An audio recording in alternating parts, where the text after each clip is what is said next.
여러분 안녕히 주무셨습니까? 참 좋은 아침입니다. 우리 2015년 9월 8일 화요일 말씀으로 드린 오늘의 번제 함께 합니다.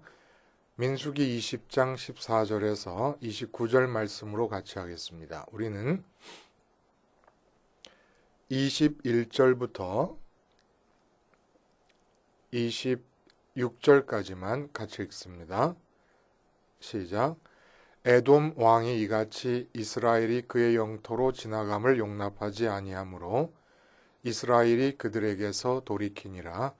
이스라엘 자손 곧 온 회중이 가데스를 떠나 호루산에 이르렀더니 여호와께서 에돔 땅 변경 호루산에서 모세와 아론에게 말씀하시니라. 이르시되 아론은 그 조상들에게로 돌아가고 내가 이스라엘 자손에게 준 땅에는 들어가지 못하리니 이는 너희가 무리바 물에서 내 말을 거역한 까닭이니라. 너는 아론과 그의 아들 엘르아사를 데리고 호르산에 올라 아론의 옷을 벗겨 그의 아들 엘르아살에게 입히라. 아론은 거기서 죽어 그 조상에게로 돌아가리라. 오늘 우리가 함께 읽은 말씀 중심으로 마음 담긴 시선, 마음 죽은 시선이라는 제목의 하나님 말씀 증거합니다. 혼이 담긴 시선으로 라는 책이 2015년 3월에 나왔더라고요. 부제가 나에게 묻고 나에게 답한다 라는 책입니다. 이 책의 저자가 누구냐 하면 너무나도 유명하지요. 그 저자 소개를 봤더니 이렇게 글이 쓰여져 있어요. 꿈과 희망으로 매일 아침 350만 명의 가슴을 깨우는 사람. 누군지 아시겠죠, 여러분? 350만 명의 가슴을 아침마다 깨우는 사람, 대한민국에 누가 있겠습니까? 고도원 씨예요. 고도원 씨. 고도원의 아침 편지라는 것이 너무 유명하지 않습니까? 네, 이분의 책이에요. 혼이 담긴 시선으로. 여기서 혼이라고 하는 말은 책 속의 글들을 보면 마음이 담긴 시선으로 라고 바꿔 쓸 수 있다는 것을 저자 자신이 명시합니다. 이 책 전체의 핵심 메시지를 고도원 씨가 어디서 힌트를 얻느냐 하면 사진작가 앙리 까르띠에 브레송이라고 하는 사람에게서 힌트를 얻습니다. 이 앙리 카르티에 브레송이 뭐라 그러냐 하면 사진을 찍을 때 한쪽 눈을 감는 이유는 마음의 눈을 위해서이고 찰나의 승부를 거는 것은 사진의 발견이 곧 나의 발견이기 때문이다 라는 말을 했습니다. 이게 무슨 얘기냐 하면 한쪽 눈을 감고 카메라를 찍잖아요. 그런 것은 단지 육체의 눈으로만 피사체, 사진을 찍으려고 하는 대상을 보는 것이 아니라는 겁니다. 마음으로 같이 보기 위해서 한쪽 눈을 감는다는 거예요. 그러면 왜 이게 필요하냐 하면 그 피사체를 바라보는 사진작가의 마음이 시선을 통해서 피사체로 가서 그 피사체에 담길 때 내 마음이 담긴 대상을 사진으로 찍을 때 그 사진 속에 내가 있다는 거예요. 그리고 그 사진 속에 내가 있고 내가 발견될 때 사물 아닙니까? 예를 들어 멋진 돌을 발견하고 찍었다. 그럼 그 돌에 내 마음이 담겨 있는 것이 사진에 나타날 때 고도원 씨의 말에 의하면 전율을 느끼는 사진이 될 수 있다. 이렇게 말을 했어요. 이게 이제 책 전체의 기본 주제가 되는 겁니다. 그러니까 희망이라고 하는 고도원 씨가 지향하는 그 최상의 어떤 가치가 우리 삶에서 적용되기 위해서 가져야 될 마음가짐이 무엇이냐? 사진작가가 사진을 찍을 때처럼 이 앙리 까르띠에 브레송의 사진 촬영의 태도 같은 그런 마음을 가지고 우리가 만나고 우리가 바라보는 모든 대상을 향하여 이 세상에서 만나게 되는 모든 대상을 향하여 마음을 담아서 보라는 얘기입니다. 그래서 이렇게 얘기합니다. 우리 인생도 마찬가지다. 수백 번 셔터를 눌러도 제대로 된 사진 한 장 건지지 못하는 경우가 많다. 왜냐? 혼이 담기지 않았기 때문이다. 그러면서 뭐라 하냐면 누군가를 바라볼 때도 그냥 바라보면 울고 웃는 얼굴 표정만 보이지만 혼을 담아 바라보면 눈물 속에 기쁨이, 웃음 속에 슬픔이 녹아있는 그 사람의 내면의 표정이 보인다. 하루하루 중요한 것을 놓치고 사는 경우가 너무 많은데 그 이유가 뭐냐? 바로 우리가 우리 시선에 우리 마음을 담고 있지 않기 때문이다 라고 얘기를 합니다. 고도원의 아침 편지에 열광하는 많은 기독교인들을 만났습니다. 그러면서 마음에 생각을 해봐요. 언제 대한민국 교회 안에 있는 교인들은 사람의 마음을 세상을 향하게 하는 아름다운 말들, 세상을 향하고 있는 마음들에게 소위 감동을 가져다 주는 말들을 영적으로 구별해서 자기 자신의 마음으로부터 거리를 둘 수 있을까? 이런 생각을 해봅니다. 여러분, 이 누구를 비난하자는 얘기가 아니에요. 이분이 연세대학교 신학과 나온 분인데 세상에 숨겨져 있는, 보통 사람들이 알 수 없이 숨겨져 있는 아름답고 감동스럽고 희망을 불러일으키는 말들을 찾아내서 아침 편지를 보내고 있습니다. 얼마나 좋은 일입니까? 그런데 좋은 게 아니에요. 너무 죄송하지만 제 판단과 평가가 아니라 십자가 복음에서 샘물 나오듯이 흘러나오는 논리의 샘물을 따라가다 보면 이렇게 아름다워 보이고 감동을 주고 있는 이 모든 말들이 이 세상 땅 위에서의 삶에서 희망을 불러일으키는 모든 말들이 정확하게 십자가의 원수로 행하는 말들이라는 것을 말하지 않으면 제가 거짓말장입니다. 이건 제 말이야. 그냥 그 논리가 말하는 거예요. 논리가. 그러니까 사탄이 에덴에서 한 일이 뭐냐 하면 정확하게 하나님을 향하여 가져야 될 마음가짐을 정확하게 180도로 세상을 향하여 갖게 한 것이 바로 타락입니다. 하나님이 해야 될 일을 내가 하게 한 것이에요. 하나님을 향해야 될 것을 세상을 향하게 한 것이에요. 이게 바로 타락입니다. 선민의 시선은 세상을 향해서 바라볼 때 혼을 담은 시선, 마음을 담은 시선이 되어서는 안 돼요. 그게 바로 타락의 본질입니다. 마음을 담은 사람의 시선은 오직 본래 계획되기를 하늘에 계신 하나님만을 향하여야 되는 것으로 하나님께서 정하신 거예요. 세상을 향해서는 내 마음이 죽은 시선이 되어야 됩니다. 왜 그게 필요하냐? 그래야 세상을 향한 하나님의 마음이 나의 시선에 담깁니다. 내 마음이 담겨서 내가 세상을 바라보고 있으면 그 나의 시선에 하나님의 마음이 담길 수가 없어요. 내가 우리 가족들을 바라본다. 그러면 가족들에 대해서 내 마음이 죽어있는 시선이라야 됩니다. 그래야 내 가족들을 향한 하나님의 마음이 담긴 시선이 됩니다. 그럼 내 마음은 어디가 있는 겁니까? 내 마음은 하늘을 향하여 보이지 않으시는 하나님을 바라보는 그 시선 속에 담겨져 있어야 된다는 거예요. 감동이라는 거 여러분, 내가 돈을 지극히 사랑하면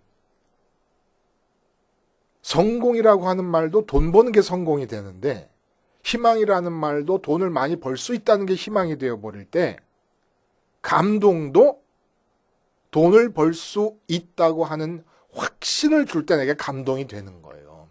그러니까 무조건 감동이 되고 눈물을 흘릴 수 있는 아름다운 말이라고 좋은 게 아니라는 얘기입니다. 이제쯤이면 십자가 복음 말씀으로 생활하기를 원하는 그런 사람들이라면 이제 세상적으로 아름답고 감동이 되는 말 정도는 가려낼 수 있어야 된다 이겁니다. 세상에 엄청나게 많은 명언들, 엄청나게 많은 감동을 주는 격언들, 아름다운 수상록에 쓰여져 있는 구절들 다 정확하게 십자가의 원수로 행하는 말들일 경우가 10중 8위입니다. 이거 잘 가려내셔야 돼요. 자, 오늘 본문이 어떤 본문이냐? 앞에 부분에는 가데스 바네아로부터 가나안 땅으로 이제 진입해 들어가려면 그 사이에 에돔이라고 하는 나라가 있습니다. 근데 그 에돔은 여러분도 아시는 대로 이삭이 야곱과 에서를 낳지 않습니까? 근데 그 에서의 후예들이에요. 에서의 자손들입니다. 그래서 거기를 통과하려고 모세가 형제에, 그러니까 에서와 야곱이 형제였으니까, 그리고 자기들은 야곱의 후손이니까 결국 같은 혈육이라고 볼 수 있지 않습니까? 아브라함과 이삭으로 이어지는 그 혈육에서 태어난 가지들이니까 그 혈육상의 인연을 기대해서 에돔 왕에게 우리가 절대로 에돔을 해치지 않고 에돔의 어떤 물건도 물조차도 마시지 않고 필요하면 돈 주고 다 사겠다. 그러니까 우리를 통과시켜달라. 그게 가장 가나안 땅에 이를 수 있는 지름길이니까 부탁을 하는데 에돔이 거절했다는 말이 나옵니다. 그래서 우회로를 택해서 돌아가다가 호르산에 임했을 때 거기서 무리바 사건, 바로 앞에 있었던 무리바 사건에서 바위를 2번 친, 그럼으로써 하나님을 드러내지 못한 일을 하나님께서 기억하시면서 아론이 그 호르산에서 죽게 될 것을 명하십니다. 그래서 대제사장의 옷을 벗고 아들에게 물려주고 아론이 죽는다는 얘기예요. 그리고 모세와 그 아론의 아들 대제사장의 자리를 물려받은 아들 엘르아살이 산에서 내려왔을 때 아론이 죽었다는 소식을 듣고 이스라엘 백성이 30일 동안을 울었다는 얘기가 나옵니다. 굉장한 거죠. 야곱이 죽었을 때 창세기에 보면은 이스라엘 백성들이 7일간을 울었습니다. 7일간. 근데 아론이 죽었을 때 40일간. 그러니까 자기네들이 물이 없어서 불평할 때, 고기 못 먹었다고 불평할 때 모세와 아론에게 다가와서 돌로 쳐 죽이려고 하고 그리기도 했지만 40년 광야 생활 속에 자기들의 지도자로서 자기들을 이끌었던 아론이 죽었을 때 그 얼마나 슬픔이 컸겠어요. 그 미운 정 고운 정 다 들었지 않았겠습니까? 어쨌든 죽이네 살리네 할 때도 있었지만 사람이 다 그런 거 아닙니까? 부부도 얼마나 싸움을 많이 해요. 그러나 부부 중 한 사람이 먼저 죽으면 살 맛이 안 나는 게 이게 인지상정 아니겠습니까? 아론이 그런 존재예요. 그냥 30일 동안을 봅니다. 얼마나 백성들이 아론과 깊이 정이 들었는가를 알 수 있는 얘기 아니겠습니까? 근데 이 본문과 에돔을 통과하지 못하게 된 이 본문, 이 전체가 얘기하려고 하는 바가 뭐냐 이겁니다. 먼저 앞서서 나오는 에돔을 통과하지 못했다고 하는 이 이야기는 역사적인 사실이지만 역사적 사실을 우리들에게 오고 오는 세대의 모든 예수 믿는 사람들에게 전해주려고 기록한 건 아닙니다. 이게 뭘 말하는 걸까요? 지금 현재 모세와 아론이 하나님께 나무람을 받은 이 무리바 사건이 일어난 이 지점과 가나안 사이에는 에돔이 가로막고 있습니다. 이 가로막음을 이야기하시려고 에돔 이야기가 기록이 된 거라는 거예요. 가로막음. 가나안과 지금의 있는 이 장소 사이에 에돔이 가로막고 에돔 왕이 그곳을 통과하게 하지를 않습니다. 에돔 왕이 통과시키지 않는 이것이 모세와 아론에게 그대로 일어났다는 얘기를 하는 겁니다. 모세와 아론에게 일어난 일이 뭐냐? 한마디로 백성들의 선민인 이스라엘 백성들의 시선을 하나님께 도달하도록 통과시키지 못했다는 얘기를 하는 거예요. 좀 이상하지 않아요, 여러분? 아직까지 광야 생활이 끝난 게 아니고 가나안 땅으로 진입해 들어간 게 아닙니다. 그러므로 구름 기둥이 계속 인도하고 있습니다. 구름 기둥은 정확하게 학자들이 언젠가 모르는데 만나가 끝날 때, 그러니까 가나안 땅에 진입하고서야 구름 기둥의 인도가 끝나지 않았겠는가라고 보는 게 정확한 얘기죠. 그런데 모세가 지금 에돔 왕에게 사신을 보내가지고 에돔 길을 통과하도록 이 교섭을 하고 있습니다. 말이 안 되지 않습니까? 하나님이 구름 기둥으로 에돔을 가로지르게 했으면 가로지르면 에돔들 꼼짝 못할 것이고 우회로 인도하면 우회로 갈 텐데 왜 이 사건이 이렇게 기록이 되었는가?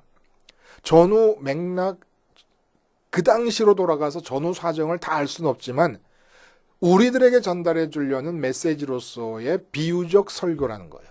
에돔의 사건은. 모세와 아론이 가로만, 그러니까 선민의 지도자가 하는 일은 뭐냐 하면 선민들의 시선을 끌어모아서 하나님 아버지, 하늘에 계신 하나님께로 그 시선이 이르도록 하는 겁니다. 근데 모세와 아론이 하나님을 바라보고 있을 때, 그래서 하나님을 마음으로 만나고 있고, 그래서 하나님과 접촉하고 있었기 때문에 느껴지는 그 느낌과 결과물들이 있을 거 아닙니까? 뜻이든지 느낌이든지 어떤 것이, 그것이 마음에 가득 차 있을 때 모세와 아론을 바라보는 모든 선민들에게는 하나님을 느끼는 거예요. 하나님을 만나는 겁니다. 근데 모세와 아론이 무리바 사건에서 드러난 그 영적 상태가 어떤 거였냐면 분노를 한단 말입니다. 이제까지는 하나님께서 진노하셔도 모세가 중보를 섰어요. 근데 분노를 해요. 그 분노의 이유가 뭡니까? 마음 안에 모세의 마음이 하나님께로 가서 하나님을 담고 있는 게 아니라 모세의 마음이 어느덧 자기도 모르게 백성에게로 가서 백성을 담고 있어서 백성을 사랑하는 지도자가 되어버렸습니다. 하나님을 사랑하는 선민의 지도자가 아니라 선민을 사랑하는 선민의 지도자가 되어버린 거예요. 이건 아니에요. 그래서 제사장이 옷을 벗는다는 얘기는 이스라엘 백성과 하나님 사이에서 이스라엘 백성의 지도자로서의 리더십의 수명이 끝났다는 걸 얘기하는 겁니다. 마음이 백성의 지도자이지만 마음이 백성으로 찰 때 하나님이 세우신 리더십의 수명은 거기서 끝나는 겁니다. 목회를 한다 할 때 하나님을 바라보고 목사님 마음에 하나님으로만 차 있는 동안에 교인들에 대한 지도자로서의 리더십이 하나님에 의해서 유지되고 있는 겁니다. 근데 목사님의 마음에 예배당 건축이 찬다든지 교인들이 마음에 찬다든지 교인들의 수가 부흥하는 것이 마음에 찬다든지 교회 재정이 마음에 찬다든지 하는 순간 리더십은 하나님이 세우신 리더십은 끝나고 그때부터는 비즈니스가 되는 겁니다. 목회가 아니라. 그런데 그 비즈니스가 먹혀서 교회가 클 수도 있어요. 왜? 모든 선민들의 마음이 비즈니스로 교회를 나오니까.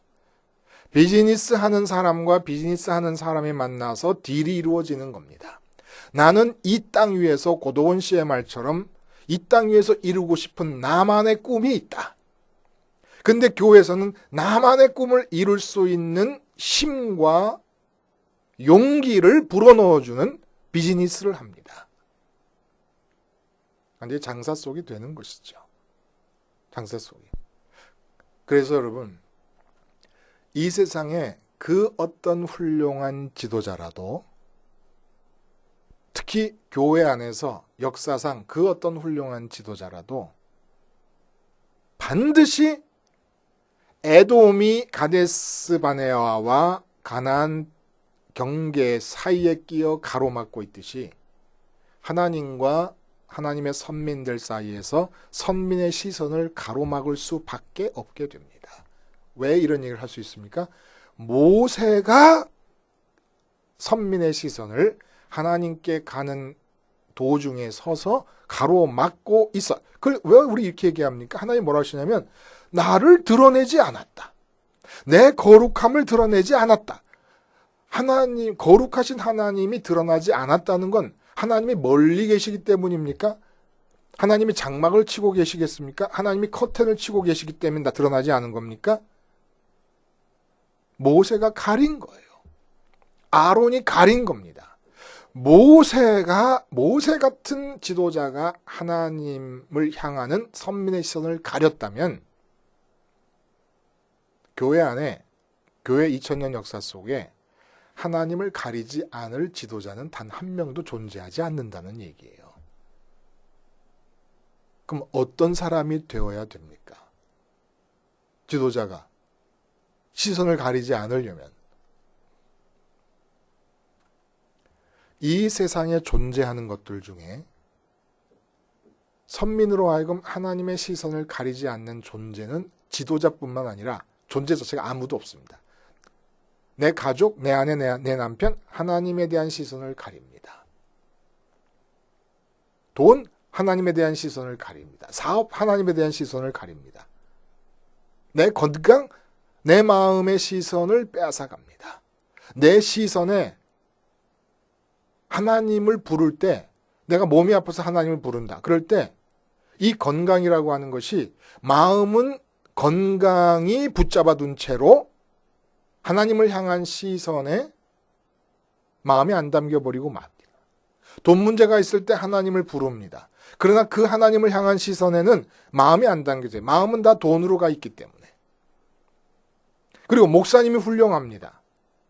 그러면 목사님께 마음이 가고 하나님을 부르는 시선에 마음이 가지 않을 수가 있습니다. 어떻게 해야 됩니까? 이 세상에 존재하는 사람과 사물과 사건 다 통틀어서 하나님께로 우리의 시선을 가는 것이 방해하지 않는 유일한 단 하나의 존재가 계시는데 십자가에서 죽으신 예수님 뿐입니다.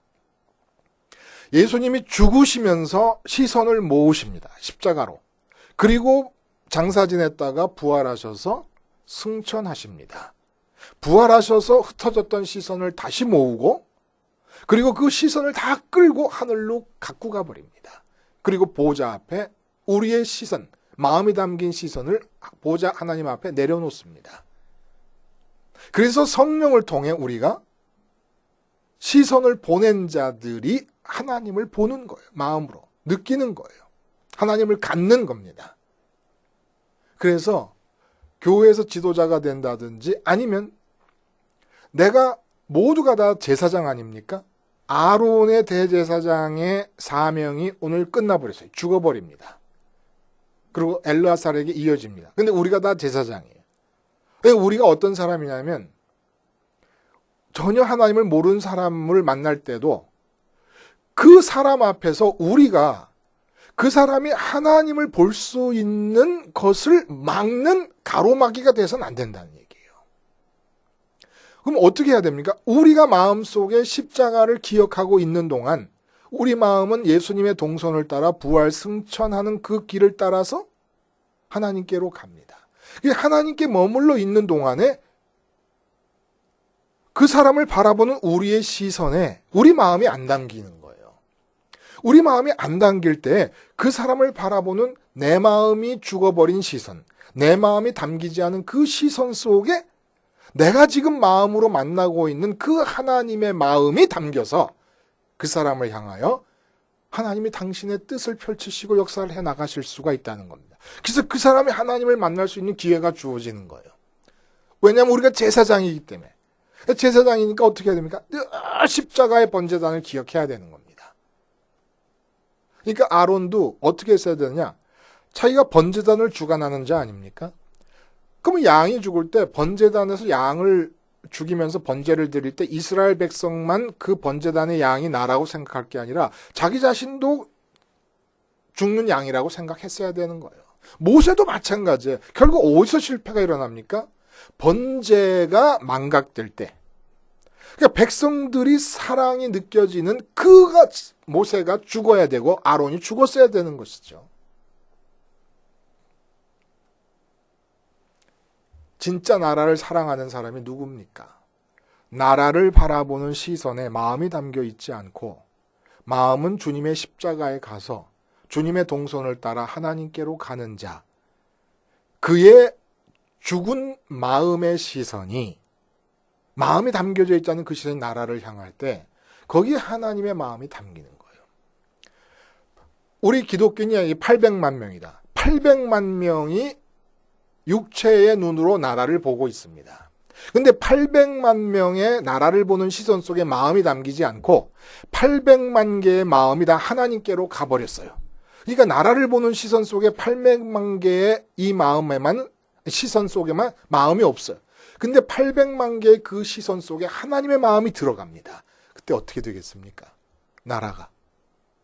하나님이 800만 개의 시선을 통해 당신의 마음을 가득가득 채워서 이 나라로 보낼 때 어떻게 되겠습니까? 내가 자식을 본다. 자식을 바라보는데 마음이 없는 시선으로 바라봅니다. 고도원 씨가 말한 이 책에서 말하는 것을 정확하게 거꾸로 하는 거예요. 이 세상을 향해서는 전혀 마음을 담지 않는 시선으로 바라보는 겁니다. 물론 하나님께도 마음을 보내지 않으면서 이 세상을 바라보는 많은 것들 중에 마음을 두고 바라보는 것들은 한두 가지고 나머지는 전부 마음을 안 두고 바라보는 경우도 있어요. 그러나 어떤 것을 바라보더라도 100가지면 100가지 다 영혼이 담긴 사진처럼 찍히려면 내 마음을 담아서 찍어서 찍히는 게 아니라는 얘기입니다. 이 세상은 주님이 백합화 하나를 보면서 사진작가와 고도원 씨의 책은 뭐라고 얘기하냐면 그 아름다운 백합화에서 나를 발견하라고 얘기합니다. 내 마음을 거기다 줘서. 근데 주님은 백합화를 바라볼 때 거기서 아버지를 발견합니다. 왜? 이 세상에서 마음이 떠나 아버지께로 마음을 보내드리니까 백합화를 바라보는 그 시선으로 아버지의 마음이 흘러들어가는 거예요.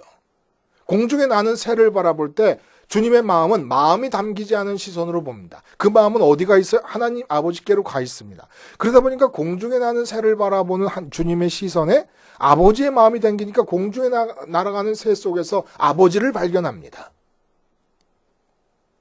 얼마나 아름답고 얼마나 감동적인지 몰라요. 이 세상 사람들의 말이. 그런데 정확하게 하나님을 향한 시선을 끝없이 이 땅을 향하게 만드는 사탄의 괴율이 그들 자신도 모르게 스며들어가 있다는 사실을 우리는 알아야 되지 않겠습니까? 오늘 본문이 바로 시선에 관한 얘기예요. 시선에 관한 얘기. 오직 십자가를 쉬지 않고 마음에 기억하며 내가 죽었음을 고백할 수 있는 자만이 사람들의 시선, 교인들의 시선을 아버지께로 가는 것을 에돔이 가로막아 가나안과 가데스를 분리하듯이 그렇게 가로막지 않으며 살 수가 있습니다. 기도하시겠습니다. 하나님 아버지, 우리의 시선 속에 마음을 담아 드리는 것은 십자가 주님에게만 드림으로써 주님의 동선을 따라 마음이 아버지께 이르게 하시며 이 세상을 향한 우리의 시선 속에는 우리의 마음이 한 조각도 담기지 않게 되므로 온전히 그 시선 속에 하나님의 마음이 담길 수 있는 선민다운 삶을 통하여 하나님의 나라가 우리의 삶에 가는 곳마다 이루어지게 해 주시옵소서. 예수님의 이름으로 기도하옵나이다. 아멘.